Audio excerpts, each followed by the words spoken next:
तो ये वाला खेत है ना, तो इसमें होना है हमारा कमल व्यू। ये वाले खेत में काफ़ी लंबा चौड़ा है, यहाँ से नीचे तक इसमें जो है हमारा कमल व्यू होना है। और जो चक्र व्यू होता है वो सामने वाले खेत में होता था, क्योंकि धीरे धीरे पहाड़ों में जो है ना ठंड ज़्यादा होने बैठ चुकी है। और कल से इतनी ज़्यादा ठंड हो रही, क्योंकि कल रात को बारिश हुई थी। और जो पीछे जो है तुंगनाथ का टाना है ना, यहाँ कल जो है ज़्यादा नहीं, थोड़ा बहुत बर्फ़ गिरी थी। और आज जो है ठंड बहुत ही ज़्यादा हो रही है।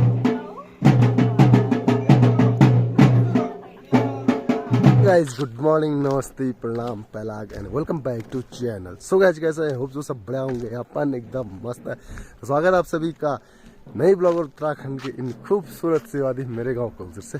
तो दोस्तों आजकल जो है पहाड़ों में क्रिकेट का सीजन, जो आपने पिछला ब्लॉग देख लिया होगा, आजकल पांडव नृत्य, कहीं बगड़वाल नाच रहे, कहीं रामलीला हो रही, कहीं पांडव लीला हो रही आजकल। क्योंकि पहाड़ों में ये वाला टाइम जो होता है ना फ्री रहता है, तो हमारे गाँव में जो है पांडव नृत्य हो ही रहा है और लीला भी साथ में हो ही रही, आप देख रहे हैं। तो परसों क्रिकेट खेलने गए थे, वहाँ एक कांड हो गया यार। यहाँ जो है ये देख लो, यहाँ बहुत ही खतरनाक बॉल की चोट लग गई है। 2-3 दिन तक तो मेरा मुंह भी नहीं खुल रहा था, इतना खतरनाक जो है दर्द हो रहा था। बट अभी ठीक है, तो मैंने सोचा आज थोड़ा बहुत कुछ ब्लॉगिंग कर लेते हैं, क्योंकि जो है 22 तारीख को जो है कमल व्यू है। तो उसकी जो है प्रत्येक परिवार को कुछ ना कुछ काम दिया रहता था, तो वो काम में निपटाना था। फिर गांव में एक छाका था। छाका ये होता कि वहाँ गांव का जो पांडव नाच रहे, जो पशु हैं, उनका खाना हुआ रहता है। बाकी एक एक आदमी परिवार से खाना रहता है वहाँ पर, तो वो भी था। तो मैंने कहा चलो जल्दी उठ जाते हैं, थोड़ा ब्लॉग की शुरुआत भी कर लेते हैं और देखते हैं और क्या क्या होता है अभी।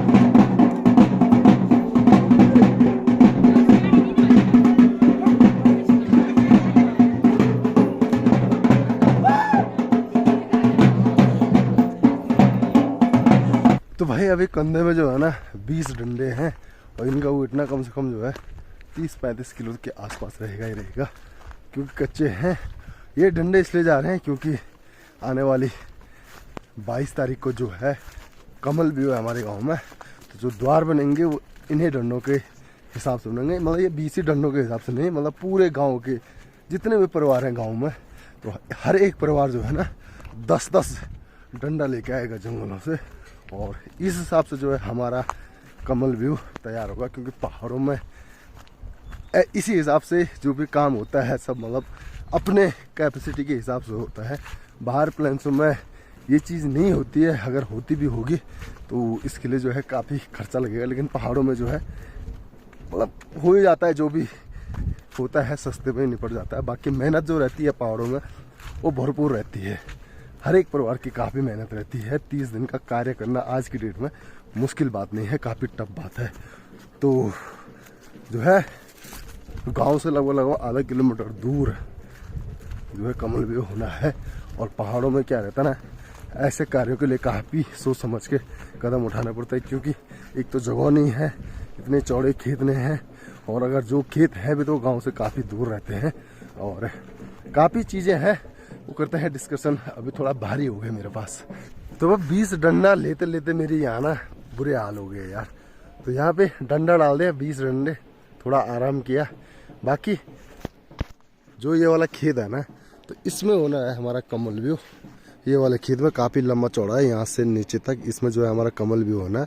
और जो चक्र व्यू होता है वो सामने वाले खेत में होता था, क्योंकि चक्र व्यू के लिए थोड़ी जगह कम चाहिए, तो चक्र व्यू वहाँ पे होता था। और कमल व्यू जो है हमारे गांव में सेकंड टाइम हो रहा है, तो यहाँ पे होगा ये वाले खेत में। बाकी गाँव वो है मेरा, और जो पांडव नृत्य हो रहा है पंचायती चौक है बीच में, जहाँ पे झंडा दिखाई दे रहा है, यहाँ पे जो है हमारे पांडव नाच रहे हैं, वहीं पे लीला भी हो रही। बाकी गांव के नज़ारे आप देख सकते क्या ही ज़बरदस्त आ रहे हैं। और पहाड़ों में प्रॉब्लम इसलिए होती है क्योंकि जो ये खेत है ना, इन खेतों की वजह से प्रॉब्लम होती है, क्योंकि ये है सीढ़ीदार खेत। और एक खेत की स्पेस आप देख सकते हैं इतनी होती है, ज़्यादा इससे थोड़ी ज़्यादा होती है। बाकी हमारे गांव का अभी मान के चलो आपकी सबसे चौड़ा खेत यही है, तो इसी में जो है हमारा पांडव नृत्य होना है। तो अभी चलते हैं सीधे पंचायती चौक की तरफ।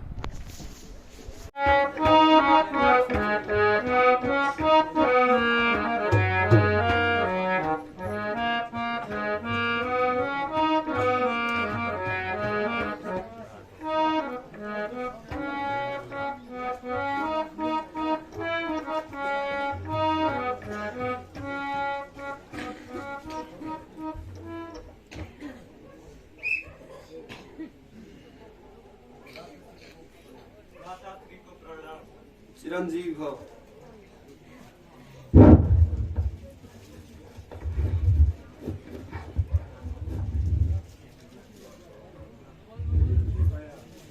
चिरंजीव भैया, हे भाई, तुमने उत्तर कुमार के साथ लड़ाई में रानी से पहले जाने से पहले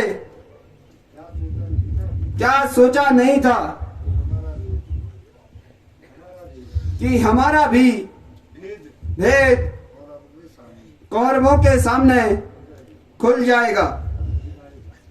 हे भाई धर्मराज, अब मुझे यह सोच हो गई है कि कौरवों ने हमारा भेद जान लिया है। उत्तर कुमार के साथ तो अर्जुनी था। भाई, मैंने अपनी पहचान तो वहां पर नहीं दी थी। मैं तो बृहनल्ला के रूप में ही वहां गया था।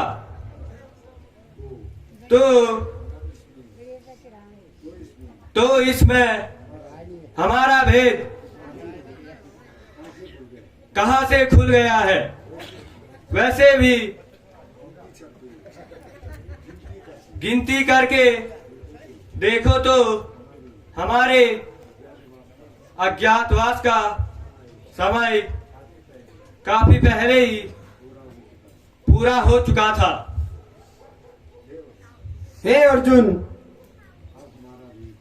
अब हमारा भेद दुर्योधन को मालूम हो गया है। फिर से हमें 12 वर्ष के लिए वनवास जाना होगा। हे भैया, जो हमारा भेद खुलना था वह दुर्योधन को मालूम ही हो गया है। अब हम वनवास को नहीं जाएंगे। जो विपत्ति हमने वनवास में सही है वह हम नहीं सह सकते हैं। मेरी विनती के अनुसार हमारा वनवास और अज्ञातवास पूरा हो चुका है। हे भाई अर्जुन, मैं आपकी बात से सहमत हूं। अब हमें क्या करना चाहिए जो कि हम दुश्मनों से बच सकते हैं?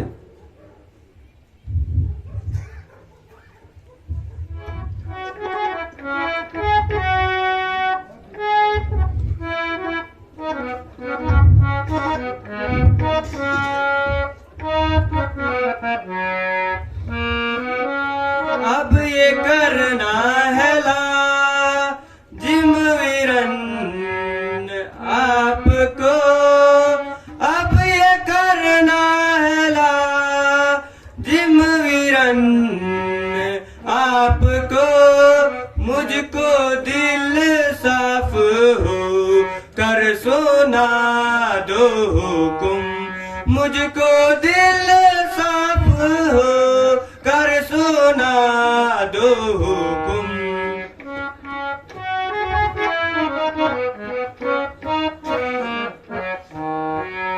एक ही वाण से मैं दुर्योधन सहित, एक ही वाण से मैं दुर्योधन सहित कौरवों को अधम कर पढ़ाऊं उधम। कौरवों को अधम कर पढ़ा दूं उधम।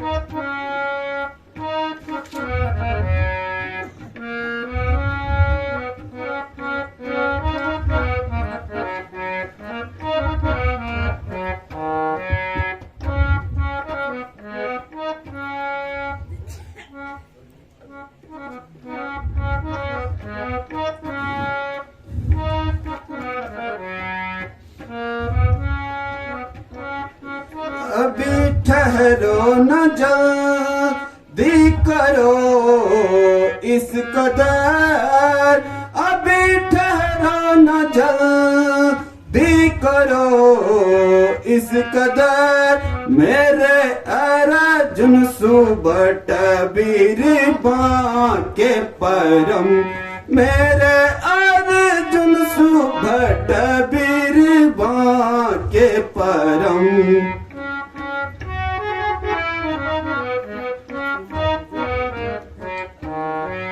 पीछे पछताते हैं करते जल्दी जो कर, पीछे पछताते हैं करते जल्दी जो कर, इसलिए हम अभी ना सुनाते हुकुम, इसलिए हम अभी ना सुनाते हुकुम।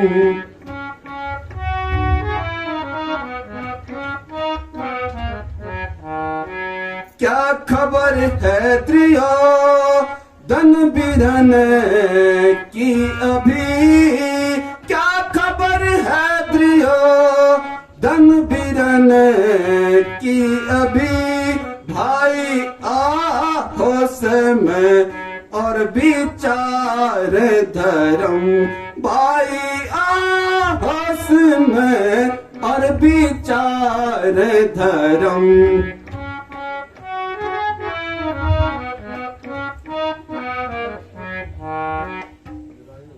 हे भाई अर्जुन, तुम्हारे कहने का मतलब मैं समझ रहा हूं, लेकिन अभी हम अपने असली रूप में नहीं आ सकते हैं। एक एक करके हम पांचों भाई आपस में मिल बैठकर वार्ता करते हैं, हमें आगे क्या करना चाहिए।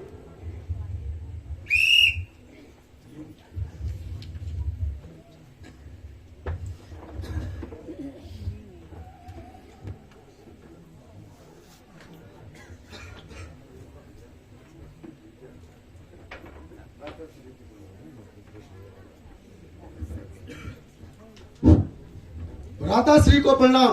चिरंजीव हो।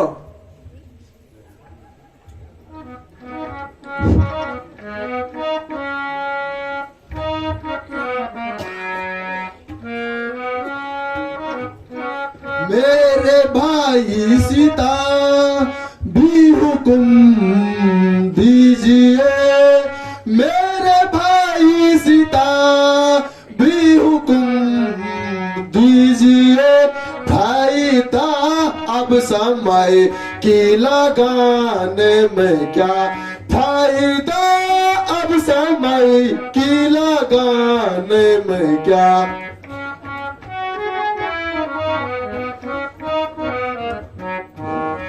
दिल के अरमान निकल ले तो दो अब बिरन, दिल के अरमान निकल ले तो दो अब बिरन, है मजा तुमको हो गम के खाने में क्या, है मजा तुमको हो गम के खाने में क्या।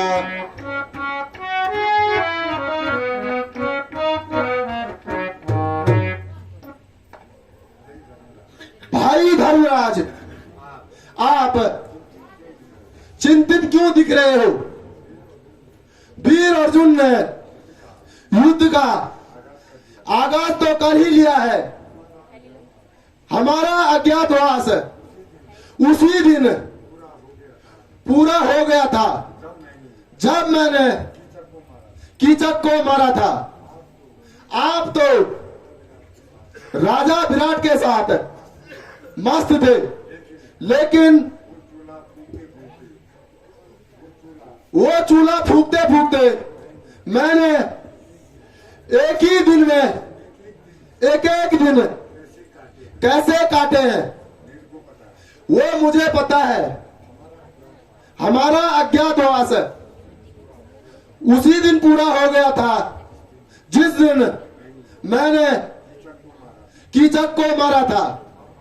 अब आगे आज्ञा दीजिए, अभी मैं जाकर दुर्योधन की सारी सेना को एक ही गदा से खत्म कर दूंगा।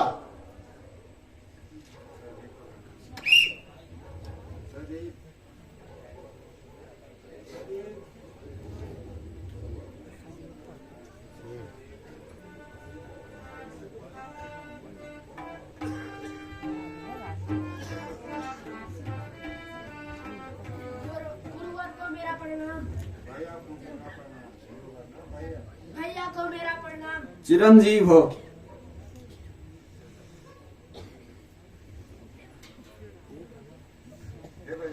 हे भैया,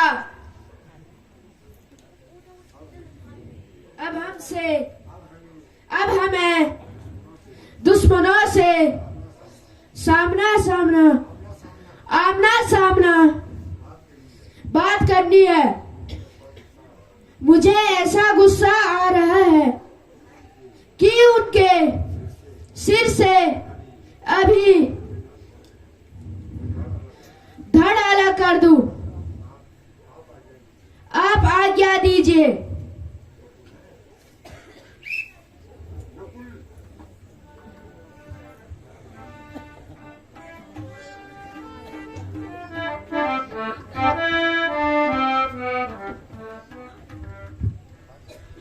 भ्राताश्री को प्रणाम। चिरंजीव हो।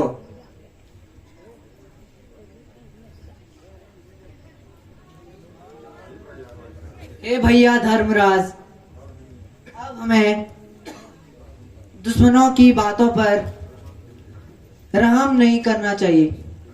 हमें दिल खोलकर, जैसे दुश्मनों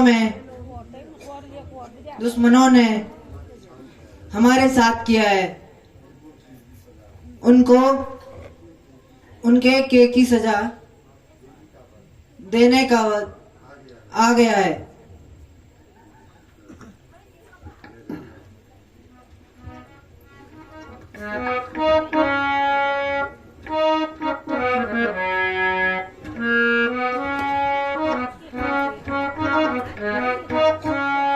टुक सबर कीजिए ऐ मेरे भाइयों, टुक सबर कीजिए ऐ मेरे भाइयों।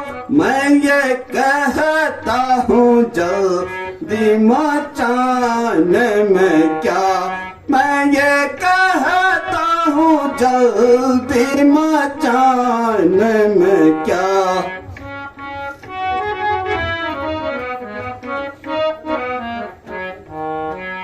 और बातें करो बैठ जाओ यहाँ, और बातें करो बैठ जाओ यहाँ।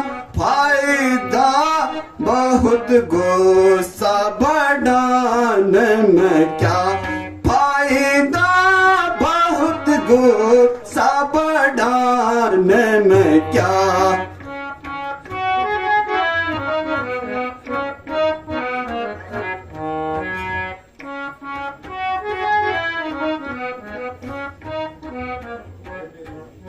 ऐ मेरे भाइयों, आप धैर्य धारण रखो, गुस्सा मत करो। मैंने भी गिनती कर ली है, हमारा अज्ञातवास पूरा हो चुका है, लेकिन फिर भी अभी हम अपने असली रूप में नहीं आएंगे जब तक कौरवों की तरफ से हम पर कोई हमला नहीं होता है। आप धैर्य धारण रखो और इसी तरह हम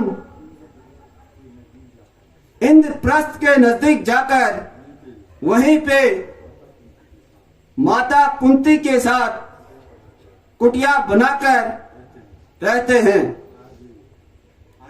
आगे द्वारिकाधीश की कृपा है, वहीं पर जाकर उनका स्मरण करेंगे और आगे का रास्ता वही हमें बताएंगे।